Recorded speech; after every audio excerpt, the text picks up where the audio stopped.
আজকে কিন্তু দারুণ একটা তরকারি করেছি। তরকারিটা হচ্ছে বেসন দিয়ে পেঁয়াজ রসুন লঙ্কা কুচি করে আমি বড়া করে আমি কিন্তু ওটা দিয়ে আলু দিয়ে তরকারি করেছি আজকে। এটাই হচ্ছে আজকে আমাদের খাবার। আর ডাল করেছিলাম। দেখো ডালটাকে আমি ভিজিয়ে নিয়েছি। এখানে ডালটাকে আমি বসিয়ে দেবো। আগে ডালটা করে নেব। ডালটা করে নিয়ে আমি তারপরে তরকারিটা করে নেব। কারণ সবজি আরে কিছু ছিল না, ভাবলাম তাহলে বড়াটা দিয়েই আজকে তরকারিটা করা যায়।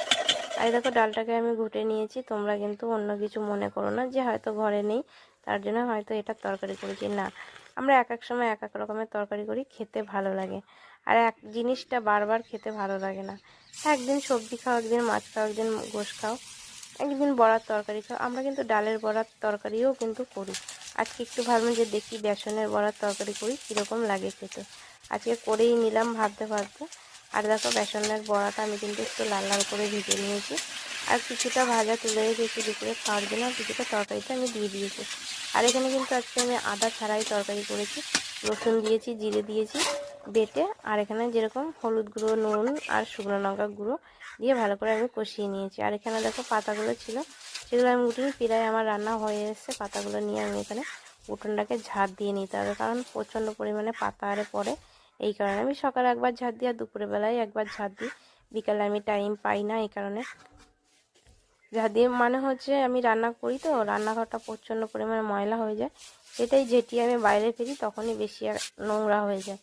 এই কারণে ওই দুপুরবেলাটা রান্না করে ভালো করে উঠোনটা আমি ঝাড় দিয়ে নিই। এদিকে আমার ঝাড় দেওয়া হয়েও গিয়েছে প্রায়। আর উনানে কিন্তু আমার তরকারিটা ফুটছে। আর আজকে একটা কীরকম একটা আমাদের সাথে ব্যাপার হয়ে গেল বন্ধুরা, কারেন্টের লাইনটা আমাদের কেটে দিয়ে চলে গিয়েছে। দেখো এখানে কিন্তু আমাদের তরকারিটা প্রায় হয়ে এসছে। লাস্টে কিন্তু আমি বড়াগুলো দিয়েছি।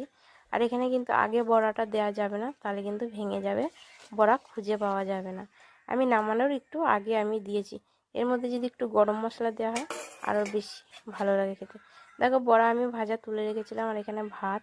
আর এখানে দেখো আমি তরকারিটা নিয়ে নিয়েছি। সবার ভাত খসাতে হবে। এখানে দেখো ডাল। দেখো সবাইকে কষিয়ে দিয়েছি, আমি নিজেরটা নিজে নিয়ে নিয়েছি। আর এখানে কিন্তু আমি ভাতের মধ্যে ডাল দিয়ে নিয়েছি আর এক পিস বড়া। আর এখানে কিন্তু আমি পাশে তরকারিটাও নিয়ে নিয়েছি। আমরা দুজন আজকে খেতে বসে পড়েছি। আর ছিল না কেউ, বাবুদের ভাত বাবুরা নিয়ে চলে গিয়েছে। হ্যাঁ বলছিলাম কারেন্টটা আমাদের কেটে দিয়ে গেছে কিছু ব্যাপারের জন্য। তোমরা ভালো থেকো, সুস্থ